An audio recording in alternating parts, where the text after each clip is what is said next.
Yeah, so it kept shutting down. That LC7i kept shutting off. I guess it clipped or whatever. It shut off.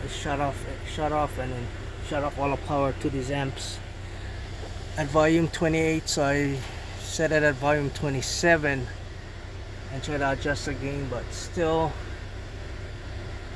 yeah, it didn't shut off. But I'm thinking that problem that I had when I was running at whatever volume, whatever, and it kept shutting off was this audio control LC7i shutting off, and then shutting off this amps too. Because every so often when I play like certain songs, and then certain, I guess when it hits certain bass notes, it shuts off this audio control LC7i, which these two amplifiers run off of. But yeah, I was getting that problem, the thing shutting off.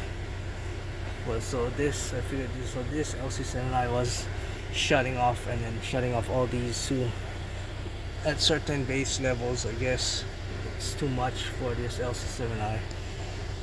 I gotta, like, I usually play them like at volume maybe 20 or 23 or 24, and then the bass knob set at a certain level, and then it'll shut off. I guess the LC7i was shutting off, I guess, and shutting off all these amplifiers also. So everything was shutting off and resetting again at certain bass notes. But yeah, trying to use that 60-second sine wave, 50 hertz, 0 dB to tune this Slaps Audio Shock 8K using the multimeter, but there's no way to do it. I can't even reach 1 volt. This is only 0.235 volts alternating current right now. So, and I got a max, the gain at max. So yeah, I just wanted to show you this video.